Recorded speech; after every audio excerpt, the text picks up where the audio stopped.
다시 한번 하나님께 박수로 영광 돌리겠습니다. 아멘 아멘.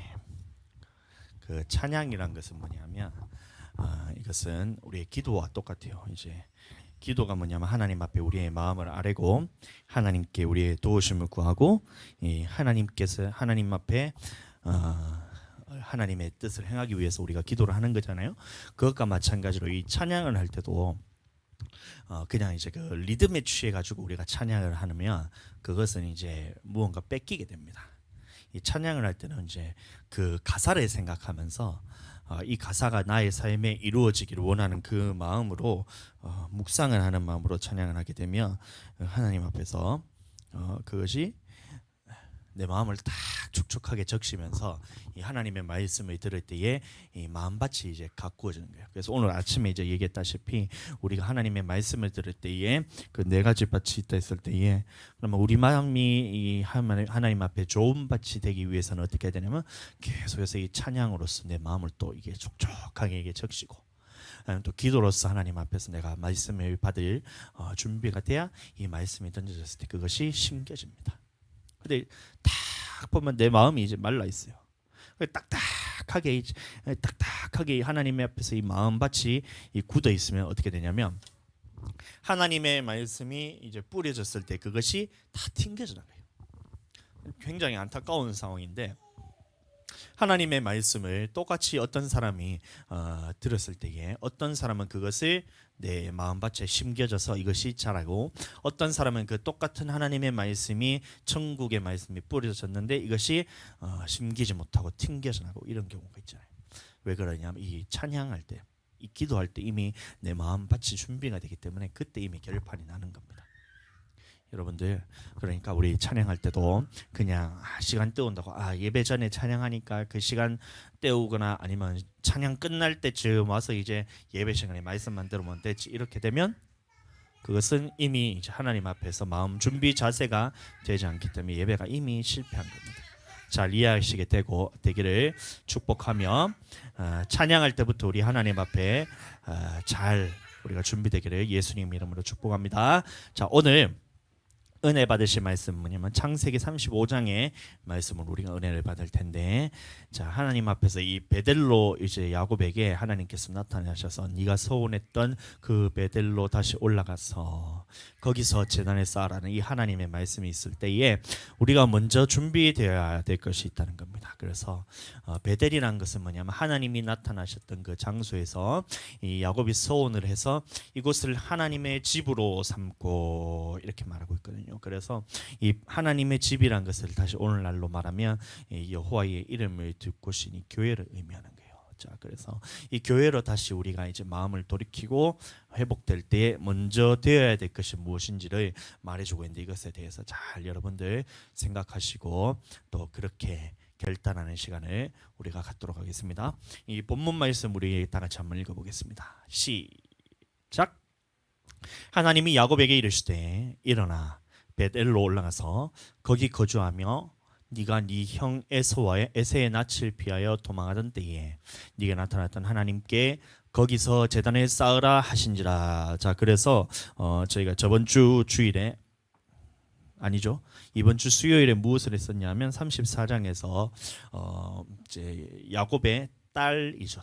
야곱의 딸인 딥나가 이제 하몰 족장에 있는 세겜이라는 이 사람에게 강간을 당하는 그런 안타까운 사건이 있었어요. 그리고 또 그 일로 통해서 시몬과 레위가 그 세겜에 있는 그 족장을 칼로서 다 이제 피를 흘리면서 하나님 앞에서 저주를 받는 그 사건이 34장의 내용이었습니다. 그리고 그 34장에 나타났던 그 딥나가 어려움을 당한 것이나 아니면 시몬과 레위가 하나님 앞에서 저주를 받게 된 결정적인 사건이 뭐냐 하면 하나님 앞에서 베델에서 자기가 제단을 쌓고 하나님 앞에 예배드리겠다고 그렇게 서원했던 야곱이 베델이 아닌 숫곳이란 곳에 이르러서 자기가 지내지고 그곳에서 제단을 쌓고 예배의 장소를 구별되지 않게 아무 곳에서나 드렸기 때문에 그 일이 일어났다는 것을 우리가 함께 나눴습니다. 그래서 창세기 34장에 이 어려움을 당하고 난 다음에 35장 1절에 가장 먼저 하나님께서 말씀하셨던 것이 바로 이 말씀인 거예요. 그래서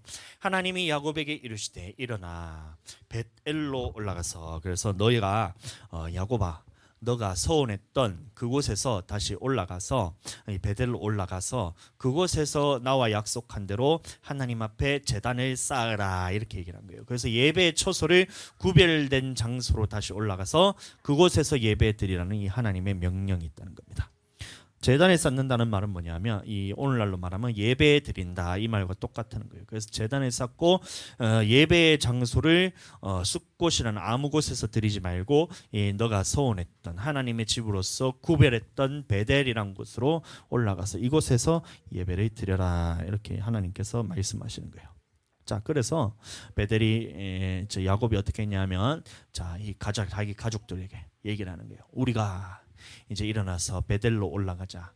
내 환난 날에 내게 응답하시며 내가 가는 길에서 나와 함께 하신 하나님께 내가 거기서 제단을 쌓으려 하노라 하면서 이 예배의 처소를 베델로 삼기 위해서 야곱이 올라가는 그 장면이에요. 자, 그런데 야곱이 그냥 베델로 간 것이 아니라 그 전에 먼저 행했던 것이 있는데, 자, 오늘 이 말씀을 함께 나눌까 합니다. 그래서 야곱이 다시 말하면 이 예배의 처소를 다시 교회로 삼아서 신앙생활에 대해서 이 이전에 있었던 아무 곳에서 예배드렸던 사람이 다시 하나님의 이 전으로 와서 이 구별된 곳에서 예배드리기 위해서는 반드시 먼저 되어야 될 것이 있는데 바로 이 세 가지인 겁니다. 자, 그래서 야곱이 이제 보는데, 자, 첫 번째는 뭐예요?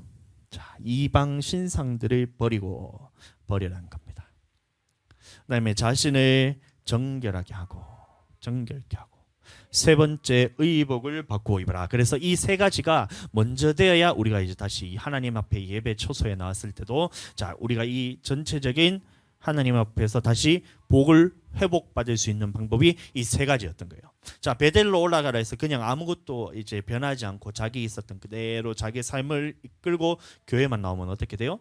자, 세상에 있던 것을 그대로 끌고 와서 교회로 나와서 똑같이 산다. 그렇게 되면 이 교회를 나온다 하더라도 하나님으로부터 이 축복의 통로가 교회잖아요. 그러니까 하나님으로 모든 복을 받아 누려서 이 영적인 복은 물론이와 이 땅에서 살아가는 모든 복들이 어디서 주어지냐면 바로 이곳 교회에서 주어지는데, 세상에 있는 이전에 있던 모든 것을 다시 다 끌고 와서 자, 이곳에서 예배 드린다 하더라도 하나님 앞에서 복은커녕 그저 똑같은 세상 사람들과 같이 이제 신앙생활이 아닌 그냥 종교생활을 하게 되는 겁니다. 그러지 말고 이 야곱의 모습과 같이 우리도 이 세 가지를 하나님 앞에서 먼저 행해야 되는 거예요. 자, 그래서 하나하나 살펴보면 하나님께서 첫 번째로 뭐냐면 이방 신상들을 버리라, 이런 말씀이 있습니다. 그래서 이방 신상들을 버리라 했을 때 우리도 마찬가지입니다. 그러면 이 우상이 뭔지를 알아야 되는데, 하나님 앞에서 이 우상을 버리라 이 말은 뭐냐면 너희가 갖고 있는 소중한 것을 버려라 이 뜻이 아니고 이 하나님 한 분만이 참신이라는 것을 인정하라는 거예요. 자, 이전에 있었을 때는 자, 귀걸이도 그렇고 이방의 신상들도 그렇고, 그게 뭐냐면 이 사람들도 마치 부적과 같이, 우리도 보면 이제 조선 시대나 아니면 지금도 마찬가지죠. 그런 거 봤을 때 이 사람들이 이 부적이나 아니면 뭔가 뭐 집을 지키는 그 뭐라 그러죠? 수호신과 같이 그런 단지 같은 거 하나 더 놓잖아요. 이런 것처럼 이 당시에도 마찬가지로 이 이방 신상이라는 것이 그런 악귀들을 물리치고, 그 다음에 하나님 앞에서 복을, 하나님이 아니죠, 복을 자기에게 가져준다라고 생각해서 이 신상들을 들고 다녔다는 겁니다. 야곱에 있는 딸내미도 같이, 그래서 이제 그 누구냐 라반에게서 도망쳐 나올 때에 그 라헬이 자기에 있는 그 드라빈과 이런 우상 단지를 자기 밑에 깔고 있는 안장 밑에 깔아서 이렇게 훔쳐서 나왔잖아요. 그것처럼, 왜냐하면 그것을 통해서 자기가 이 복을 받고 또 악귀들에 대해서는 악한 것에 대해서 물리친다는 그런 생각을 갖고 있었기 때문에 이 우상이란 것에 대해서 의지했던 그 마음이 있었던 겁니다. 자, 그래서 하나님이 제일 먼저 했던 것이 뭐냐면 이방 신상들을 버려라 그랬어요. 버려라. 자, 버린다는 것이 그러면 우리는 어떤 의미를 가져야 될까요? 자, 버린다는 것이 전에도 제가 얘기했다시피 이 껌을 먹잖아요. 껌을 씹잖아. 껌을 씹다가 단물, 쓴물 다 빨아먹고 난 다음에 퇴 해가 버렸어요. 태가 버리고 난 다음에 이 쓰레기통에 딱 버리고 나면 그럼 어떻게 돼요? 내가 다시 이것을 생각할까요? 안 생각할까요? 제가 예를 들어서 한 달 전에 제가 껌을 씻다가 폐해가 뱉어가지고 씹어서 쓰레기통에 딱 버렸어요. 근데 오늘 이제서야 와가지고 아 맞다, 내가 한 달 전에 껌을 퇴해가 뱉어가지고 쓰레기통에 내가 갖다 버렸지. 야 그거 어디 갔지? 어디 갔지? 이렇게 찾아다닐까요? 안 다닐까요? 안 다니겠죠. 그렇게 찾아다니는 사람은 약간 정신에 이제 문제가 있는 사람이죠. 잘 돌봐줘야 됩니다. 그런 사람들은. 예? 찾지 않잖아요. 그것과 마찬가지로 이방 신상을 버려라 이 말은 뭐냐면 버리고 난 다음에 생각지도 말라는 이 의미가 담겨 있었다는 겁니다. 그리고 이 우상을 버리게 하신 하나님의 그 이유는 무엇이냐면 그것은 아무 유익이 없다는 거예요. 보세요. 새긴 우상은 그 새긴 만든 자에게 무엇이 유익하겠느냐? 아무 유익이 없다는 겁니다. 부어 만든 우상은 거짓 스승이라 아무것도 할 수 없는 거예요. 만든 자가 이 말하지 않는 우상을 의지하니 무엇이 유익하겠느냐? 자기가 만든 거잖아요. 근데 왜 이것을 의지하냔 말이에요. 내가 만든 거 아닌데요 이러면 그럼 다른 사람이 만든 거잖아요. 사람이 만든 거잖아요. 예? 여기 보면 이제 경주에 가보면 그 뭐 있죠, 석가탑, 다보탑 이러면서 쭉 있으면서 경주에 뭐가 있죠? 그죠? 기억이 잘 안 나네. 하여튼 거기도 보면 불상이 있잖아요. 거기 가면 가가지고 사람들이 야 이 불상을 누가 만드는지 정말 정교하게 만들었다 이러면서 야 이것은 사람이 만든 것이 아니라 이 진짜 신의 능력으로 만든 것이다 이러면서 그것에 가지고 이렇게 막 절하잖아요. 뭐가 대단해요 그게. 사람이 만든 건데 말을 할 수 있어요. 이 사람이 뭐 움직이기를 해요. 이 불상이 움직이기를 해요. 이 불상이 뭐 이게 말한다고 해서 그걸 듣기를 해요. 아무짝에도 쓸모없는 죽어 있는 그런 돌덩이에 불과한데 사람이 거기에 대해서 이렇게 빌잖아요. 자기 마음이 불편하기 때문에 이 빌면 자기 마음이 조금 뭐 위로가 된다는데 위로가 아니고 그것은 마귀에게 속아가지고 이 헛된 것에 빼앗겨서 자기 마음을 빼앗긴 것뿐입니다. 참된 하나님이 그러면 우리는 빌어야 될 곳을 잘 빌어야 돼요. 여러분들 잘 생각해 보세요. 우리가 어차피 무언가에 빌려고 생각한다면 뭔가 의지하려고 하면 죽어 있는 것에 하는 것보다는 살아있는 뭔가에 비는 것이 더 낫잖아요. 여러분들 그렇지 않아요? 죽어서 아무것도 하지 못하는 그런 것을 비는 것보다 그런 대상에게 비는 것보다 살아서 그 역사하고 살아서 또 치유도 하시고 살아서 내 삶을 이끌어 가시기도 하시고 살아서 무언가 나를 책임질 수 있는 무언 대상에게 비는 것이 여러분들 더 지혜로운 거 아닌가요? 그러니까 우리는 살아계신 하나님을 우리가 이제 예배 드리는 거잖아요. 근데 그 사람들은 저기 있는 이제 그 불교 있는 그 사람들 뭐라 그러죠? 스씨들, 스님들, 스님 저기도 우리 보면 목사라 그러니까 저도 스님이고 그 사람들은 가가지고 이 불상에 이렇게 막 하잖아요. 왜요? 죽어 있는데도 그것을 생각을 못하는 거예요. 아무 유익이 없잖아요. 그것이 무슨 치유를 해요? 그것이 무슨 물질을 갖다 줘요. 그것을 뭐 섬긴다고 저거 영혼의 구원이 있어요. 아무런 유익이 없는데 그저 가가지고 그냥 돈도 거기에 탕진하고 막 그렇게 사는 거예요. 죽어 있는데도 불구하고. 여러분들 이런 사람이 있어요. 예를 들어서 나는 불교를 믿지는 않는데 나는 절에 가가지고 그 풍경이나 아니면 절에 갖는 그 이런 분위기나 이런 것을 내가 즐기기 때문에 나는 불교를 믿지 않지만 그런 데를 찾아간다. 이렇게 해서 여러분들 그렇게 얘기하는 사람이 있어요. 물론 좋아요. 저도 이제 절 있는 데 가보면 절을 또 항상 보면 경치가 아름다운 곳에 절을 짓더라고. 보니까 사람들이 보는 눈이 다 똑같은지 절도 보면 아름다운 곳에 짓더라고. 그래서 한 번쯤 가는 거는 괜찮은데 그 길을 따라가면서 또 자연도 이제 느끼면서 공기도 바람도 쐬면서 이렇게 하는 것도 좋아요. 그런데 생각에 무엇이 자리 잡게 되냐면 나는 이런 곳에 가도 나는 괜찮아는 이 생각이 여러분들 안에 딱 자리 잡는 순간 여러분들은 그곳에 빠지게 됩니다. 웬만하면 가지 마세요. 안 믿는 사람들이야 가는 거야. 제가 뭐라 하겠습니까만은 믿는 사람들이라면 이왕이면 경치 좋은 그 넓은 마음교회로 오세요. 에? 이해되세요? 공기 좋은 넓은 마음교회로 오라고. 왜 하러 그 공기 좋은 그 절로 가가지고 막 그렇게 하냔 말이에요. 절로 가냔 말이에요. 공기 좋은 넓은 마음교회 오고 예? 그거 가면 덥게 땀 삐질삐질 흘려가지고 그거 가가지고 가가지고 맛도 없는 그 똥국이나 이렇게 퍼먹는 것보다 이 넓은 마음 겨가지고 에어컨 시원하게 쐬면서 맛있는 거 이렇게 먹는 게 훨씬 좋잖아요. 근데 여러분들 잘 이해하게 되세요. 자, 그래서 막 그렇게 찾아가는 사람도 있는데 거기 가서 뭐 하냔 말이에요. 아무런 유익이 없어요. 이왕이면 여기 와가지고 기도하면 하나님 앞에서 응답이 있지.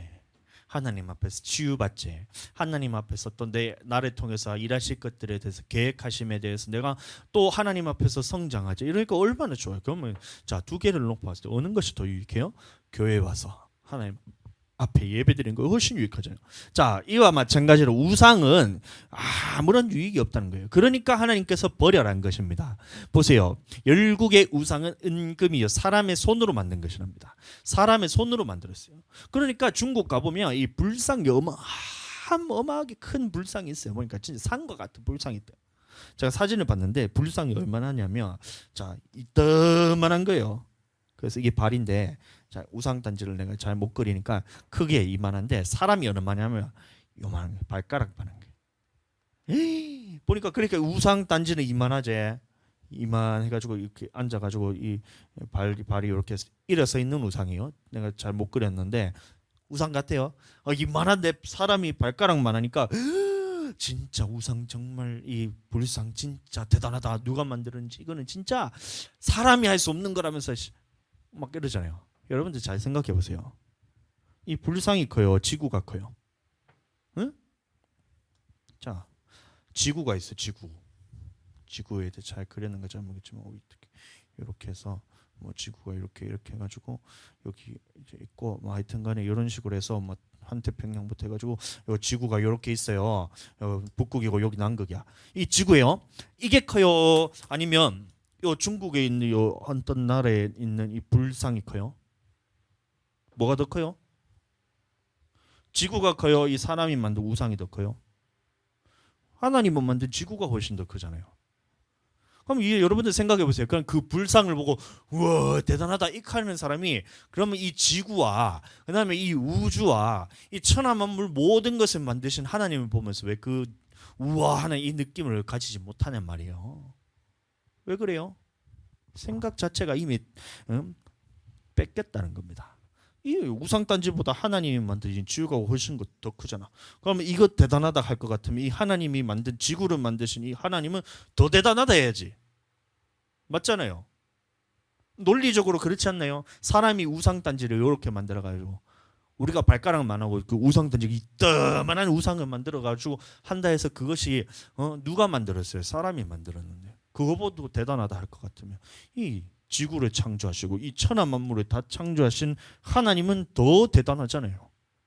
근데 그거는 생각하지 않고 사람이 만든 것을 입이 있어도 말하지 못하고 눈이 있어도 보지 못하고 귀가 있어도 듣지 못해서 그래서 이 우상을 의지하는 사람들도 마찬가지로 입이 있어도 말하지 못하고 눈이 있어도 볼 수가 없다는 거예요. 오전에 말했던 것처럼 씨 뿌린 자를 비유라. 천국 말씀을 들었는데 그 사람들이 왜 깨닫지 못하냐 보았더니만 그 사람들은 귀가 있어도 듣기를 싫어한다는 거예요. 눈이 있어도 보기를 거부한다는 거예요. 마음으로서 깨달아 돌이킬까 두려워서 하나님의 말씀을 듣지 않는 것이 이 우상단주와 똑같다는 거예요. 귀가 있어도 듣지 못하고 눈이 있어도 보지 못하고 입이 있어도 말하지 못하며 아무 호흡도 없다니 그래서 그것을 만든 자와 우상단지를 만든 자와 그것을 의지하는 자가 다 그것과 똑같다는 거예요. 하나님 앞에서 완악한 마음으로서 듣기를 거절하는 이 모습이 우상을 섬기는 자와 똑같다는 거예요. 그러니까 하나님께서 가장 먼저 이 베델로 돌아오라 이렇게 말씀하셨을 때에 먼저 너희에 있는 우상을 버려라 이건 겁니다. 그럼 우리도 마찬가지예요. 우상을 버리라 했을 때 그 우상이 어떤 사람은 네가 하나님보다 더 사랑하는 것이 우상이다 이렇게 하는데 그 뭐 물론 틀린 말은 아니에요. 자, 그런데 우리가 하나님 한 분만 의지하는 그 마음을 다시 가져야 된다는 거예요. 똑같은 말이에요. 하나님보다 더 의지하고 하나님보다 더 높은 것이 우상이다. 이 말이 결국에는 뭐냐면 우리는 하나님 한 분만으로 의지하고 하나님 한 분만이 나를 책임지실 수 있고 내 영혼에 대해서 천국으로 데려가실 수 있는 유일한 분이 바로 하나님밖에 없다. 나의 인생에 대해서 책임지시고 나보다 나를 더 잘하시는 분이 하나님 한 분밖에 없다는 것을 인정하고 그 말씀을 듣기 위해서 나아야 된다. 그래서 그것이 바로 우상을 버린다는 겁니다. 다른 것에 귀 기울이지 않고 내가 의지하는 것에 귀 기울이지 않고 하나님이 하시는 부분에 대해서 내가 인정하고 나아가겠다. 이 마음을 가지고 돌아오라는 거예요. 자, 그래서 이 우상 단지를 버려야 돼요. 그다음에 두 번째가 뭐가 있냐면 뭐가 있었어요? 정결케 하고 너희는 스스로 정결케 하라. 그래서요. 자, 정결하다는 말이 뭐냐면 여러분들 이 버리는 것이 결국에는 정결과 연관이 되는 거예요. 자, 이 보시면 이 역대에 보면 요시야라는 왕이 있어요. 요시야 이름 참 이쁘죠? 이름은 시, 성은 요시, 이름은 시야. 성은 요시고 이름은 시야.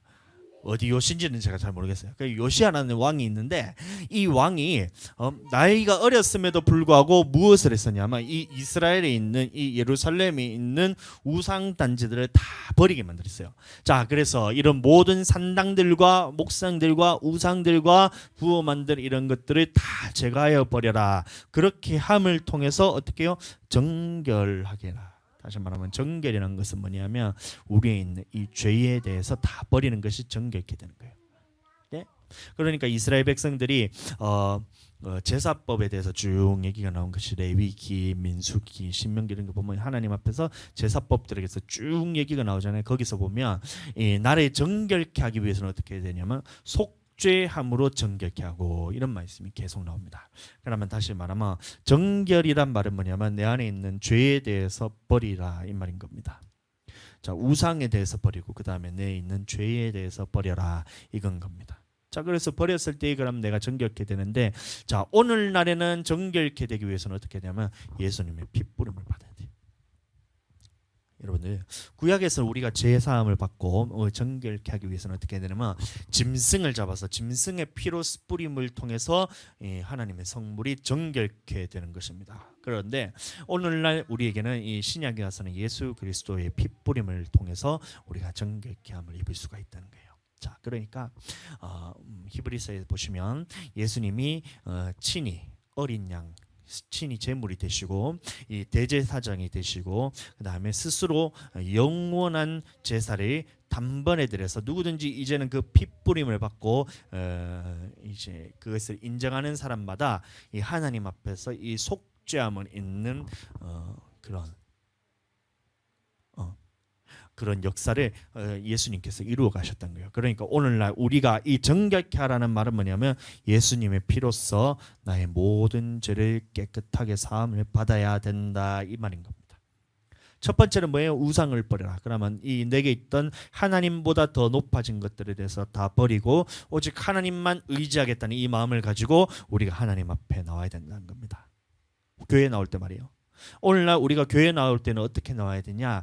하나님 한 분밖에 우리가 의지할 것이 없다면서 다른 모든 것들에 대해서 내려놓고 하나님 한 분만 붙잡고 나와야 되는 것이 바로 교회라는 거예요. 그리고 두 번째는 뭐냐면 이 정결케 하면서 나와라는 말은 뭐냐면 이 예수 그리스도 한 분만이 나의 모든 죄를 사하실 수 있는 유일한 분이라 생각하고 그럼 예수님의 피 뿌림을 통해서 내가 정결케 된 내가 예수 그리스도 앞에 나와야 된다는 거예요. 아시겠어요? 아무나 그냥 교회에 나와서 그냥 한 주 동안 살다가 그냥 시간 되었으니까 주일날 오전 10시 반 돼서 시간 땡하니까 찬양 드릴 때 끝날 때쯤 와가지고 하나님 말씀 들으러 왔어요. 나는 왔으니까 예배 드렸어요. 나는 바이바이 이렇게 하는 것이 예배가 아니고 그것이 베델로 올라가는 그것이 아니고 나의 마음의 중심에 이전에 있었던 세상에 있던 의지했던 것을 내려놓고 하나님 한 분만 의지하고 내가 나아가겠습니다. 이 마음을 가지고 예배 처소로 나와야 된다는 거예요.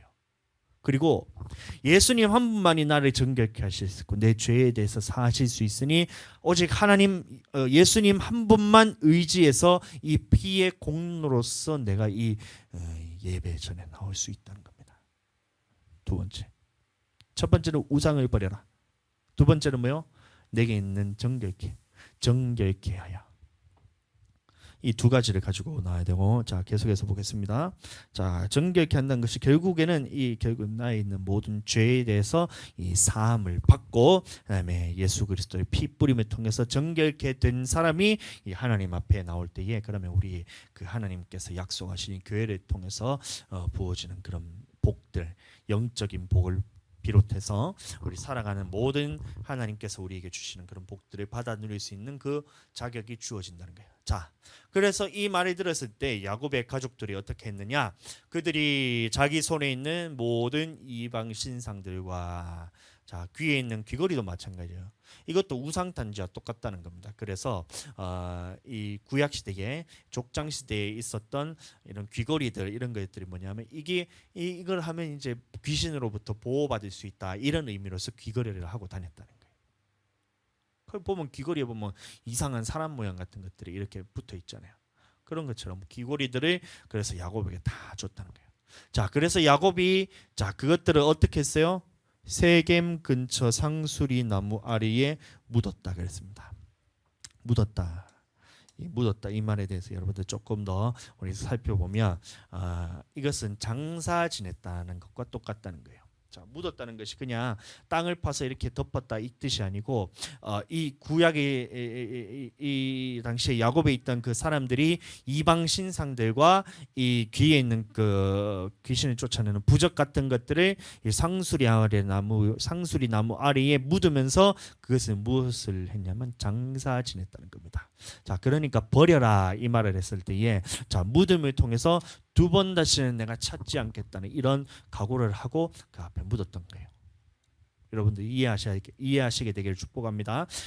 이방 우상들을 버려라 이렇게 하나님께서 얘기를 했잖아요. 자, 우상들을 버려라 했을 때 야곱에 있는 그 가족들이 했던 것이 뭐냐면 땅을 파가지고 그곳에 우상 단지와 또 이 부적 같은 것을 다 묻어서 다 덮어버렸던 거예요. 자, 이것은 뭐냐면 나중에 내가 다시 찾아야지 하면서 이렇게 묻었던 것이 아니고, 아까 껌딱지의 비유와 같이 이제 내가 버렸으니 두 번 다시 찾지 않겠다는 이런 마음을 가지고 묻었다는 겁니다. 이해가 되셨죠? 자, 그래서 이렇게 야곱에 있는 형제들이, 야곱에 있는 가족들이 그렇게 우상을 버리고 자신을 정결케 해서 이 베델로 올라가는 그 모습을 보였다는 겁니다. 그래서 하나님께서 이 정결한 자에게 약속하셨던 것이 뭐냐면, 자 하나님이 참으로 이스라엘 중 자 마음이 정결한 자에게 무엇을 행한다고요? 선을 행하신다는 겁니다. 그래서 자 이 말이 똑같은 말로 뭐냐면 이 정결한 자에게 선을 행하신다. 이 말이 뭐냐면 하나님께서 이전에 있었던 그 모든 우리가 받아 부릴 수 있는 이 축복, 교회를 통해서 받을 수 있는 영적인 복, 그 다음에 교회를 통해서 받을 수 있는 우리가 살아가면서 필요한 모든 부분들에 대해서 하나님께서 책임지신다 이 말인 겁니다. 누가요? 정결한 자에게. 그래서 야곱이 그 우상 단지와 이 부적 같은 것을 땅에 묻고 완전히 생각지도 않게 버려버렸다는 겁니다. 그리고 베델로 올라갔다는 거예요. 이해가 되시죠? 그러면 이번에 세 번째가 뭐가 남았냐면 이 의복을 바꾸어 입어라 이 말이 있었어요. 그러면 세 가지였잖아요. 첫 번째로 우상을 버리고 자신을 정결케 하고 의복을 바꾸어 입어라 이 세 가지 있었는데, 자 그러면 의복을 바꾸어 입는다는 이 말의 의미에 대해서 여러분들 마찬가지로 우리가 성경을 통해서 찾아봐야 되는데, 이 옷이라는 것에 대해서 성경에 나오는 것이 두 군데가 있어요. 뭐냐면 구약에 하나 있었고 신약에 하나 있는데, 자 한번 보겠습니다. 내가 여호와로 말미암아 크게 기뻐하며 내 영혼이 나의 하나님으로 말미암아 즐거워하리니. 자 먼저 이사야의 말씀입니다.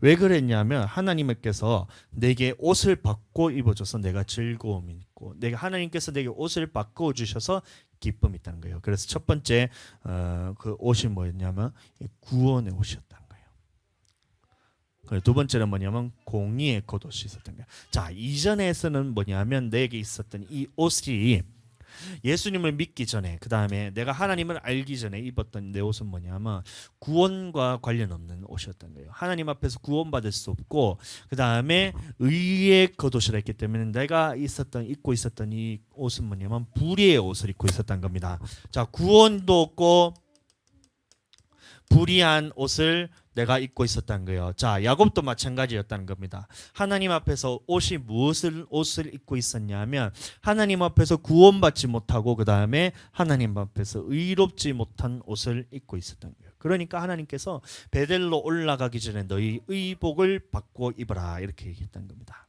그래서 이사야서의 말씀에 보니까 그 옷이 나오는데, 자, 이 옷은 뭐냐면, 자, 하나님 앞에서 이제는 구원의 옷을 입고, 그래서 이제 구원의 옷은 어떻게 입어요? 이제 예수 그리스도의 믿음을 통해서 이 존재 자체가 변화됐다는 겁니다. 혼인잔치에 사람들이 이제 청함을 받잖아요. 청함을 받는데, 그래서 사람들이 누구는 이제 밭을 가기 위해서 소를 사서 밭을 가기 위해서 그다음에 오지 않겠다 이러면서 사람들이 오지 않겠다는 거예요. 그러니까 하나님께서 그 종을 보내가지고 거리에 나가가지고 그 모든 사람들이 다 혼인잔치에 청함을 입었을 때 다 청함을 입잖아요. 그런데 그 중에 한 사람이 누구냐면 이 예복을 갖추지 않은 사람이 있었다는 거예요. 그러니까 하나님이 그 혼인잔치에 참여했는 그 주인이 어떻게 했냐면 이 옷을 이제 혼인잔치에 맞지 않는 예복을 입지 않은 사람을 바깥에 내어 쫓으라고 했어요. 그러면서 했던 말이 뭐냐면 청함을 받은 자는 많으나 택함을 입은 자는 적다라고 그랬어요. 그러면 우리는 이 하나님 앞에서 예복을 갖추는 것이 정말 중요하다는 거예요. 우리도 예수님을 만날 때는 신부로서 예수님 앞에 우리가 서게 되잖아요. 그때 우리가 입어야 될 옷이 바로 이 구원의 옷이 있어야 된다는 거예요. 그러니까 이전에 있었던 하나님과 관련 없던 우리가 이제는 예수 그리스도의 믿음을 통해서 이 구원의 옷을 내가 덧입어야 된다는 거예요. 자, 그래서 예수님을 믿는 사람은 하나님 앞에서 구원의 옷을 입는 것과 똑같습니다. 자, 그런데 또 한 가지 옷이 뭐 있었냐면 이 공의의 겉옷을 입어야 되는 거예요. 자, 그래서 많은 사람들이 어떻게 생각하냐면 이 구원의 옷은 다 입고 다닙니다. 그래서 나는 예수님 믿으니까 나는 천국 가라고 이렇게 얘기를 하면서 구원의 옷은 입는데, 자, 실질적으로 무엇을 입지 않냐면 이 공의의 겉옷은 입지 않아요. 공의의 겉옷은 입지 않아요. 두 가지 옷이 있어야 되는데, 그러니까 하나님 앞에서 이 청함받은 사람이 왔을 때 예복이라는 것은 뭐냐면 이 속에서부터 이 겉에까지, 우리 결혼할 때 해봤잖아요. 결혼할 때 보면 머리부터 발끝까지 싹 다 이 결혼식을 위한 이 예복을 딱 입고 그렇게 가잖아요. 그것과 마찬가지로 아무 옷이나 입는 것이 아니라 싹 하나님 앞에서 자 구별된 딱 옷을 입어야 되는데, 자 그것이 뭐냐면 구원의 옷, 또 하나는 공의의 겉옷이란 겁니다. 자, 그래서 공의의 겉옷을 입어야 되는데 이것을 입지 않게 되면 어떻게 되냐? 그러면 청함은 받았지만 너희가 예복을 갖추지 않았기 때문에 택함을 입지 못하는 그런 경우가 생기게 되는 겁니다. 자, 마찬가지로 자 구원의 옷과 공의의 겉옷을 내게 입히셔서 내게 즐거움 있고 기쁨이 있다 했어요. 근데 이 말씀이 똑같이 나오는 것이 바로 이 계시록에 나오는데, 자 여기서도 보세요. 우리가 즐거워하고 크게 기뻐하며, 자 여기서도 즐거워하고 기뻐하는데 그 이유가 뭐냐면, 자 이 어린 양의 혼인 잔치에서 그 아내가 자신을 준비하였으므로 즐거워하고 기뻐했다는 거예요. 자 다시 말하면, 자 자신을 준비했다는 말이 뭐냐면, 자 구원의 옷을 입고 공의의 겉옷을 입은 이 신부가 준비가 되었다는 거예요. 그래서 자 우리가 즐거워하고 기뻐했던 겁니다. 이사야에서도 마찬가지로 즐거워하고 기뻐했던 이유가 뭐냐면, 신랑이 신부를 맞이하는 것처럼 그 사람이 구원의 옷과 공의의 겉옷을 준비해서 우리가 기뻐하고 즐거워했던 것처럼, 자 계시록도 마찬가지로 자 신부가 자신을 준비하여서 즐거워하고 크게 기뻐했다는데, 그 준비되는 것이 뭐냐면, 자 이 바로 이 빛나고 깨끗한 세마포 옷인 거예요. 이해가 되시죠? 빛나고 깨끗한 세마포 옷을 입도록 허락하셨으니, 자, 이 세마포 옷이 뭐예요? 성도들의 옳은 행실. 자, 그러니까 야곱에게 의복을 바꾸어 입으라, 이 말의 의미는 뭐냐면, 너희가 이제는 하나님 앞에서 옳은 행실로서 너희가 나와야 된다, 이 말을 했다는 겁니다. 자, 이해가 되시죠? 자, 그러면 우리가 하나님 앞에서 베델로 올라오라는 것은 하나님의 말씀이었어요. 자, 근데 베델로 올라갈 때 그냥 하나님 앞에서 내가 택하신 장소로 나아갑니다 하면서 그냥 올라갔던 것이 아니라 그 전에 세 가지를 야곱이가 했다는 거예요. 야곱의 가족들이 했는데, 그것이 뭐냐면, 첫 번째 이방 신상들을 버리고, 두 번째 자신을 정결하게 하고, 세 번째 의복을 받고 입어라. 아멘. 자, 그래서 오늘 이거에서 했었는데 이방 신상들을 버려라 이 말은 뭐냐면 하나님 한 분만을 의지하고 이 말과 똑같다 했어요. 그럼 정결케 하고 이 말은 뭐예요? 정결케 하고, 정결케 하는 거 어떻게 돼요? 어떻게 해야 내가 정결케 할 수 있어요? 예수님 한 분만으로서 우리가 의지함으로 통해서 나의 피 뿌림, 예수님의 피로써 내가 정결케 되어서 예수님 한 분만을 의지하고 나아가고, 자, 하나님 한 분만을 의지하고 예수님 한 분만을 의지하고, 세 번째 뭐예요? 이 성도들의 옳은 행실로서 자, 이렇게 바꾸어서 너희가 베델로 올라가는 거예요. 오늘날도 마찬가지입니다. 그럼 우리가 베델이란 것이 결국에는 오늘날로 말하면 뭐예요? 하나님께서 택하신 구별된 장소, 거룩한 장소, 다시 말하면 교회입니다. 교회에 나올 때 우리가 준비되어야 될 것이 있다는 거예요. 첫 번째, 하나님 한 분만을 의지하겠다는 이 마음이 있어야 돼요. 두 번째, 예수님의 피의 공로로서만 우리가 이 앞에 설 수 있다는 자, 정결케 되는 마음. 그다음에 세 번째 뭐예요? 하나님 앞에서 이제 의복을 받고 입어라. 다시 말하면 자, 구원의 옷을 입었으면 이 공의의 겉옷을 입어라. 다시 말하면 빛나고 깨끗한 세마포 옷을 우리가 갈아입어야 되는 거예요. 자, 빛나고 깨끗한 세마포 옷이 자, 그것이 뭐라고요? 성도들의 옳은 행실, 하나님 앞에 말씀에 순종하는 모습입니다. 자, 다시 보겠습니다. 한번 따라해 보겠습니다. 자, 하나님 한 분만을 의지하고 예수님의 피로서만 우리의 그 공로를 의지하고 하나님 앞에서 옳은 행실로서, 다시 말하면 말씀에 순종하는 것을 가지고